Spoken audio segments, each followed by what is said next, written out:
बहुत ही मज़ेदार ऑमलेट तैयार है। आज मैं आपसे चीज़ियस ऑमलेट की रेसिपी शेयर कर रही हूँ। इंशाल्लाह आपको बहुत ही पसंद आने वाला है। अगर मेरी वीडियोस अच्छी लगी तो लाल सब्सक्राइब को क्लिक कर दें। साथ में ये जो बेल का आइकॉन है इसको क्लिक कर दें।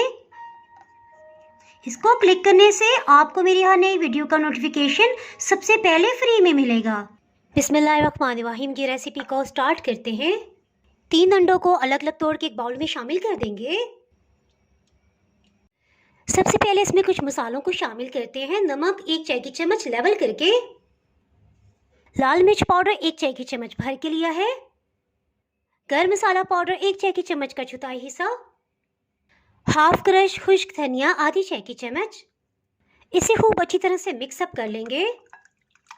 ये अच्छी तरह से मिक्सअप हो गया। इसके साथ ही प्याज को कटिंग कर लेते हैं। 2 दरमियानी साइज के प्याज ले लिए हैं, इसे रफली चॉप कर लेंगे। प्याज को इसमें शामिल कर देंगे। एक दरमियानी साइज का इसमें टमाटर जाएगा। चलें जी, टमाटर भी कटिंग हो गए। थोड़ा तीखा और मज़ेदार से जायके के लिए 2 हरी मिर्च भी इसमें शामिल करेंगे। हरी मिर्च को भी इसमें शामिल कर देंगे। फिर से मिक्स। इसके साथ ही हीट को ऑन कर लेते हैं। 1 मिनट के लिए हीट को मीडियम लो रखेंगे। 3 खाने वाले चम्मच इसमें जो भी पसंद हो ऑयल शामिल कर दें। ऑयल को इस तरह से पैन के चारों तरफ फैला देंगे। अंडों के मिक्सचर को इसमें शामिल कर देंगे। अंडों को शामिल करते हीट को बिल्कुल लो कर देंगे। इसे अच्छी तरह से फैला देंगे। ढक्कन से कवर कर देंगे। तकरीबन 12 मिनट हो चुके हैं। इसे चेक कर लेते हैं। एक प्लेट को इसके ऊपर रखेंगे और इसे टर्न कर लेंगे। इसी तरह से इसे दोनों साइड से पका लेंगे। चेडर चीज़ या मोज़रेला जो भी आपको पसंद हो इसके ऊपर डाल दें। फिलहाल इस तरह से डालेंगे कि सबको कवर कर ले।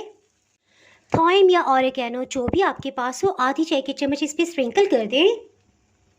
खूबसूरती के लिए कुछ हरी मिर्च को भी इस पर लगा देंगे। ये देखें, हीट के साथ खुद बहुत से चीज़ मेल्ट हो गई है। इसे डिश आउट कर लेंगे। इसे कटिंग कर लेंगे। बहुत ही मज़ेदार ऑमलेट तैयार है। इसके साथ ही जनाब, अगर आपने मेरा चैनल अभी तक सब्सक्राइब नहीं किया तो फटाफट से सब्सक्राइब कर दें। बेल आइकन प्रेस करना बहुत ही ज़रूरी है। इसके बगैर आपको मेरी नई अपलोड होने वाली वीडियो का नोटिफिकेशन नहीं मिल पाएगा। दुआओं में याद रखें, वीडियो लाइक और शेयर करना बिल्कुल भी ना भूलिएगा। इसके साथ ही मैं इजाज़त चाहती हूँ। अल्लाह हाफिज़।